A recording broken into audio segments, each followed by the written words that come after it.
ظاہر ہے کہ جس طرح مرتب اور جلسے اس طرح آج کل ہوتے ہیں، دور رسالت مآب میں اس طرح کا تو رواج تھا ہی نہیں۔ اب جتنے بھی مسالک اور مذاہب کے اندر ہوتے ہیں، پروگرام ہیں، جلسے ہیں، تقریبات ہیں، جلوس ہیں، تو اس طرح کا سٹائل اس دور میں تو یقیناً تھا نہیں۔ مرور زمانہ کے ساتھ جو یہ چیزیں آ گئی، لیکن روح اگر وہی ہے تو اختلاف نہیں ہے۔ باقی اس عنوان سے بیٹھے ہوں، بات کی ہو، تو یہ صحیح احادیث سے ثابت ہے۔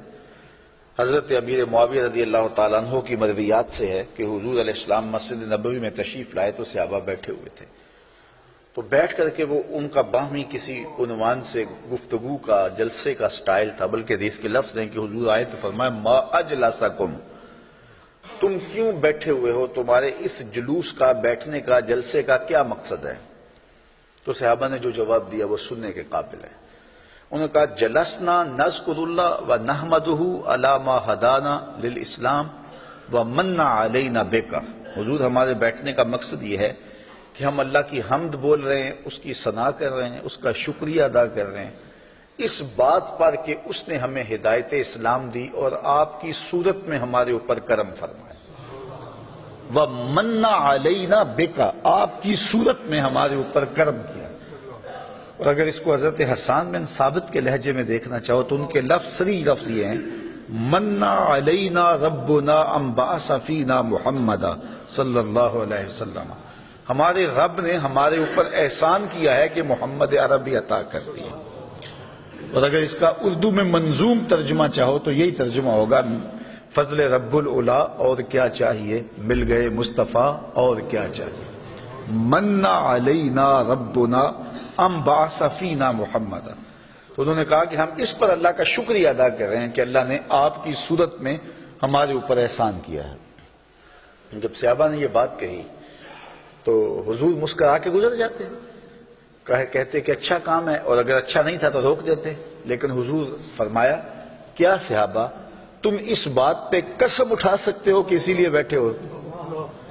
تو صحابہ کو حیرت تو ہوئی ہوگی کہ اس بات پر قسم لینے کا کیا مقصد ہے، لیکن حضور نے کہا تو انہوں نے برجستہ عرض کی حضور ہم اللہ کی قسم اٹھا کے کہتے ہیں اسی لیے بیٹھے ہو۔ حضور نے باقاعدہ حدیث میں آتا ہے، مسلم کی روایت ہے، سنن نسائی میں ہے، باقی کتب حدیث میں ہے، حضور علیہ السلام نے ان سے قسم مانگی مجھے قسم دو کہ تم اسی لیے بیٹھے ہوئے ہو۔ تو صحابہ نے عرض کی حضور ہم اللہ کی قسم اٹھا کے کہتے ہیں ہم اسی لیے بیٹھے ہیں۔ تو حضور نے قسم مانگی ان سے اور انہوں نے سب نے باقاعدہ قسم دی، ہم اللہ کی قسم اٹھاتے ہیں، ہم اسی لیے بیٹھے ہیں کہ آپ کی صورت میں اللہ نے جو ہمارے اوپر انعام کیا ہے اس پر اللہ کا شکر ادا کر رہے ہیں۔ تو جب صحابہ سے باقاعدہ حضور نے قسم لے لی اور انہوں نے قسم دے دی تو حضور علیہ السلام نے فرمایا صحابہ میں تم سے جو قسم لی ہے وہ کسی تہمت کی بنیاد پر نہیں لی، کوئی شک نہیں تھا تمہارے قول کی صداقت پر کہ میں نے قسم سے تصدیق چاہی ہو،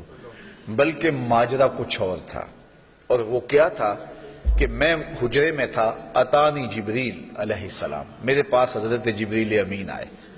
تم باہر بیٹھ کے مجلس کر رہے تھے اور میں حجرے میں بیٹھا ہوا تھا، اتانی جبریل علیہ السلام، اور میرے پاس جبریل امین آئے فاخبرنی ان اللہ یباہی بکم الملائکہ، مجھے جبریل نے آ کے خبر دی اے صحابہ تمہارے اس عمل پر اللہ فرشتوں میں فخر کر رہا ہے،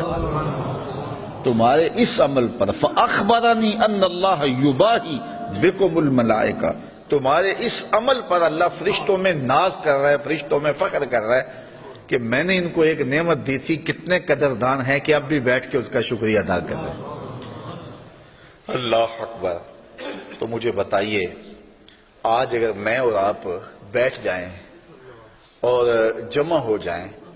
چلو بیٹھنے کی جگہ پر چراغاں بھی کر لیں، نیچے اچھی چٹائیاں بھی بچھا لیں، اب اتنی آوازیں نہیں ہیں کہ زور سے بول کر آخری شخص تک آواز پہنچائی جائے،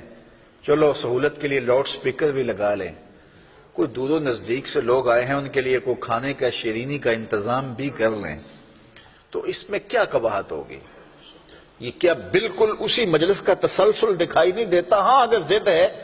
تو اس پر بڑی باتیں کی جا سکتی ہیں اور کی بھی جاتی ہیں، لیکن اگر ضد نہیں ہے، انصاف کی نظر سے دیکھا جائے تو اگر اسی عنوان سے میں بیٹھ جاؤں اور آپ بیٹھ جائیں اور ہم جو ہے وہ اپنے رزق سے اس کے لیے کوئی دوستوں کے لیے اہتمام بھی کھانے کا کر لیں اور حضور علیہ السلام کی سیرت کو عنوان چھیڑ لیں، فضائل و مناقب کی باتیں کر لیں، تو اس میں کوئی قباحت نہیں ہوگی۔